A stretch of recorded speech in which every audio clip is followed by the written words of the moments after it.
Every decade of your financial life has its own version of the same trap, a set of mistakes that feel completely reasonable in the moment that most of the people around you are making at the same time and that carry consequences you will not fully feel until years or even decades later. The worst part is that by the time the consequences arrive, the window to make different decisions has often already closed. The 20s mistake that delays investing by 10 years cannot be undone in your 30s. The 30s mistake of overextending on a mortgage cannot be quietly reversed in your 40s. The 40s mistake of raiding a retirement account to fund a lifestyle cannot be corrected by working a few extra years at the end. These are compounding errors in the truest sense. They grow larger over time rather than smaller. And understanding them clearly at whatever age you are right now is one of the most valuable things you can do for your long-term financial health.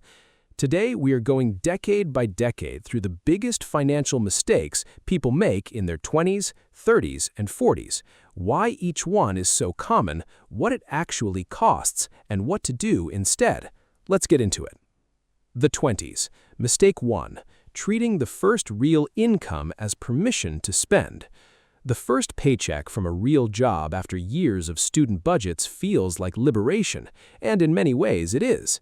But for a significant number of people in their 20s, that first meaningful income triggers an immediate and dramatic upgrade in lifestyle. A nicer apartment, a new car, better restaurants, more travel, a wardrobe upgrade, all of which absorbs the entire income increase before a single dollar finds its way into savings or investments. This is one of the most expensive mistakes a person can make in their financial life, and it is expensive specifically because of timing. The money invested in your 20s has the longest possible runway for compound growth. A dollar invested at 22 at a 10% annual return is worth roughly $72 by age 65. A dollar invested at 32 is worth only $28 by age 65. The same dollar, the same return, a 43-year difference in what it becomes. Spending the income of your 20s on lifestyle upgrades instead of investments does not just cost you the money spent, it costs you every dollar of compound growth that money would have generated across 4 subsequent decades. The alternative is not deprivation, it is simply the discipline to let your lifestyle improve gradually while directing a meaningful percentage of early income into investments before the lifestyle has a chance to absorb it. Living on 80% of your income in your 20s and investing the other 20% automatically is one of the highest returning financial decisions available to a young person. The compound growth engine that starts in your 20s is the one that does most of the heavy lifting by the time you reach your 50s and 60s. The 20s. Mistake 2. Ignoring employer retirement benefits. One of the most genuinely baffling statistics in personal finance is how many people in their 20s fail to contribute enough to their workplace retirement account to capture their employer's full matching contribution. An employer match is, without exception, the highest guaranteed return available in the entire financial system. If your employer matches 100% of your contributions up to 4% of your salary, not contributing at least 4% is the mathematical equivalent of turning down a 100% return on that money before it even gets invested. The reasons people give for not capturing the full match are varied. They feel they cannot afford it. They do not understand how the accounts work. They intend to sort it out later. But the cost of not capturing that match compounds over decades in exactly the same way that investments do. 5 years of uncaptured employer matching contributions, reinvested and compounding for 30 years, can represent tens of thousands of dollars of foregone wealth. The employer match is free money with a long compound growth runway attached to it. Failing to capture it fully in your 20s is one of the most quietly expensive financial mistakes of that decade. The 30s. Mistake 3. Accumulating student debt without a clear return plan. Student loans are one of the most complex financial instruments most people in their 20s are dealing with, and the mistake most commonly made is not the borrowing itself, but the absence of a clear plan for what the borrowing is supposed to produce. Taking on significant student debt for a degree that leads directly to a career with sufficient income to repay it comfortably within a reasonable time frame is a rational financial decision. Taking on the same debt for a degree without a clear career pathway at a cost that bears no reasonable relationship to the income it is likely to produce is a financial decision that can constrain every subsequent decade. The practical guidance here is straightforward, even if the decision itself is not always easy. Before borrowing significantly for education, calculate the likely starting salary in the career the degree is intended to support and ensure the total debt load is no more than 1 year of that expected starting salary. Borrowing $80,000 for a degree that leads to a $75,000 starting salary is manageable. Borrowing $120,000 for a degree that leads to a $40,000 starting salary creates a debt burden that will constrain housing, investment, and lifestyle choices for the entire following decade and potentially beyond. The 30s. Mistake 1. Overextending on a first home purchase. The 30s are often the decade in which people buy their first home, and the most common and most consequential mistake of that process is overextending, buying the most expensive property the mortgage lender will approve rather than the most sensible property relative to income, savings, and long-term financial goals. Mortgage lenders will often approve loans that consume 40% or more of gross monthly income when all housing costs are included. This approval is not a recommendation, it is simply the outer limit of what the lender believes can be collected. Borrowing at or near that limit leaves almost no margin for the inevitable costs of home ownership, repairs, maintenance, insurance increases, property tax rises, and dramatically reduces the cash flow available for the retirement investing that the 30s should be accelerating. Borrowing at the lender's maximum approval leaves almost none of those options open and creates a financial fragility that one job loss or major repair can expose severely. The 30s. Mistake 2. Putting retirement savings on hold for family expenses.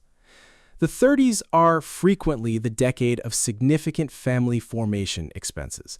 Weddings, childcare, private schooling considerations, family vehicles, larger homes. These are real costs, and many of them are genuinely non-negotiable.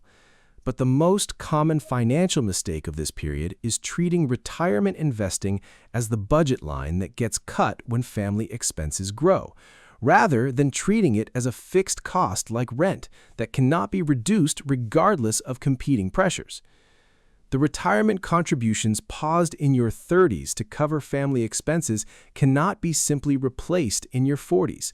The compound growth lost during those years cannot be recovered by making larger contributions later. A person who contributes consistently through their 30s despite the financial pressure of family formation, and a person who pauses contributions for even 5 years during that period will face dramatically different retirement projections, even if both contribute identically in every other decade. The 30s are actually one of the most financially critical decades for retirement saving because the money contributed then has 25 to 30 years to compound before a typical retirement age. Protecting those contributions from the competing demands of family expenses is one of the most important financial decisions of that decade. We are halfway through the decades, and I hope this is giving you a clear picture of the mistakes that matter most at each stage. If it is, please hit the like button and subscribe to this channel right now. New content every single week, always free, always practical. Now, let's get into the 40s. The 30s. Mistake 3. Neglecting to build and protect an emergency fund. The financial complexity of the 30s, mortgages, childcare, vehicles, family health costs, makes an emergency fund more important than at almost any other life stage. And yet, this is also the decade in which emergency funds are most commonly rated and least consistently maintained, because there always seems to be somewhere more urgent for that money to go. Without an adequate emergency fund in your 30s, every unexpected expense becomes a financial crisis. A car repair goes on a credit card. A home repair comes out of retirement savings. A job loss triggers the kind of financial spiral that takes years to recover from. With 3 to 6 months of essential expenses in a high-yield savings account, these events are inconveniences rather than emergencies. The emergency fund is not exciting. It does not generate impressive returns. But in a decade full of financial complexity and competing demands, it is the single most important buffer between a manageable financial life and a genuinely destabilizing one. The 40s, mistake 1, raiding retirement accounts for current expenses. The 40s are the decade in which the retirement accounts built through years of contributions finally contain meaningful balances, often for the first time large enough to feel like a genuine resource. And this is precisely when the temptation to access them for current needs becomes most dangerous. Withdrawing from a traditional 401k or IRA before age 59 and a half triggers both income taxes on the full withdrawal amount and a 10% early withdrawal penalty. On a $30,000 withdrawal for someone in the 24% tax bracket, that means roughly $10,200 lost immediately to taxes and penalties before a single dollar of the withdrawal is actually available to spend. Beyond the immediate cost, the compounding loss is severe. A $30,000 withdrawal at age 42 does not cost $30,000. At a 10% average return, that $30,000 left untouched would have grown to approximately $207,000 by age 65. Raiding a retirement account in your 40s is borrowing from your future self at an extraordinarily high implicit cost. The alternative, and the one that everyday millionaires almost universally choose, is to treat retirement accounts as genuinely untouchable, regardless of the current financial pressure. Build a separate emergency fund and taxable investment account that can absorb financial shocks. Reduce lifestyle expenses before touching retirement savings. Explore every other option before taking a retirement account withdrawal. The money in those accounts is doing the most important compounding work of your financial life. Interrupting it in your 40s is one of the most costly financial mistakes of that decade. The 40s, mistake 2, prioritizing children's education over retirement. Many parents in their 40s face a genuinely difficult financial tension. They want to fund their children's college education, and they want to fund their own retirement. And the money available is not always sufficient to do both fully. The most common resolution of this tension, driven by parental love and cultural expectation, is to prioritize the children's education and reduce retirement contributions. This is financially backwards, and understanding why is important for making this decision clearly. Your children have many options for funding their education: scholarships, grants, work-study programs, student loans, community college for early years, part-time work during school. You have exactly one option for funding your retirement: your own savings and investment returns. Nobody can take out a loan to cover your retirement expenses. Nobody will hand you a scholarship for having lived wisely in your 40s. If you deplete your retirement savings or stop contributing to fund your children's education, the consequences fall entirely on you in your 60s and 70s. The oxygen mask principle applies perfectly here. Secure your own financial future before redirecting resources to your children's. A child whose parents funded their education but cannot support themselves in retirement will almost certainly end up financially supporting those parents, which costs more, creates more stress, and produces worse outcomes for everyone than the child taking some loans or choosing a more affordable educational path. The 40s, mistake 3, failing to increase contributions as income peaks. The combination of experience, seniority, and career development produces the highest earning years of most working lives during this decade, and the most common financial mistake of peak earning years is allowing lifestyle to absorb the entire income growth rather than directing a significant portion of it into the accelerated retirement savings that this final high contribution window demands. The 40s are the last decade in which contributions to a retirement account have genuinely substantial compound growth runway before a typical retirement age. Money contributed at 45 still has 20 years to compound before 65. Money contributed at 55 has only 10.